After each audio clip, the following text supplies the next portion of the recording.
Coke machine for real fishing. So back in December, dude by the name of Randall sent me this Eyoyo underwater camera to test out on my YouTube channel. I'm not sure if Randall works for Eyoyo or if he is Eyoyo incarnate. In other words, he's the primary owner. I'm not really too sure. Anyway, he sent me the camera. It's the one that doesn't have a DVR function.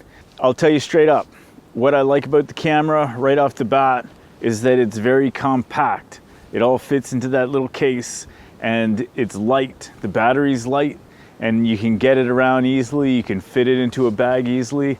I'm used to using the Markham 485C and it's got like a 10-pound battery. The whole thing is huge. It's kind of cumbersome to bring around and that often deters me from using it. But this Eyoyo one, I can see myself using it more in the future because it is so small. The battery lasts 6 to 8 hours. I was running it last week before my live stream and during my live stream, and it lasted for about 5 hours there, no problem.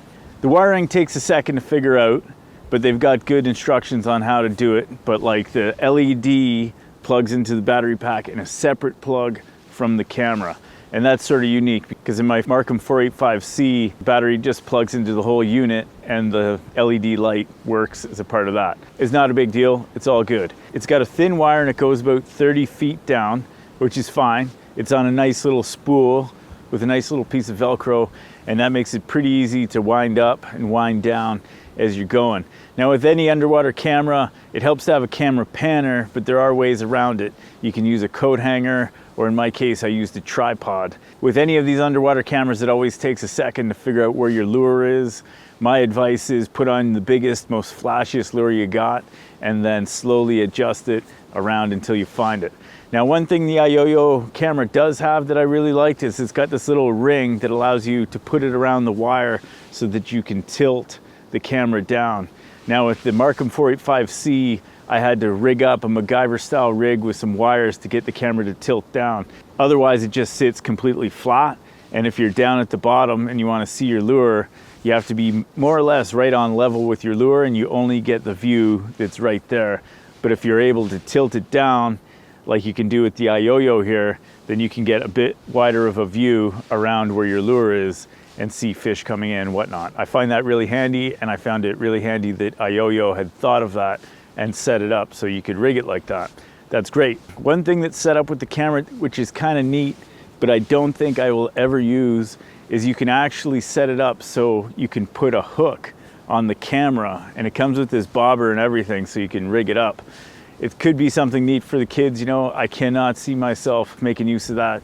Given that reeling up the fish with the camera line and everything, I just see a problem happening. One thing I don't like about that rig up is there's a little wire that comes out underneath the camera, and when you turn on the LED, it just lights up so bright that it is very distracting when you're looking at the screen. So I probably in the future will bend that out of the way so I don't have to look at it. And since I probably won't be using it to catch fish, that won't be an issue. The LED is very bright. It just illuminates all these different little creatures that are in the water, whether they be plankton or some sort of debris, which there's a lot of in the bottom of Nipissing. It lights up so much stuff that you can barely see anything on the screen except these orbs floating around. You know, that's not necessarily a problem because when you turn off the LED and you crank up the brightness and contrast, which is what I had to do really with the Markham 485C, you can see things fairly clearly. It's like a little grainy, but it still gives you a few good views of the fish coming in. So, overall, how do I like the camera? I think it's going to be the camera that I use underwater in the future because it's light, easy to carry, and relatively simple to use. I'm going to give the 485C actually to my brother because he was talking about buying a camera years ago, and I'm like, I don't know about that. But I think I can make use of this Eyoyo once I get the sort of camera panning set up in the best way possible. So the image is fairly clear. The camera is nice and compact. The wire is compact, the battery is compact, the whole unit's in its own little case, which is great. And I like that. So I'm probably going to be using it in the future, and that's going to be my underwater camera.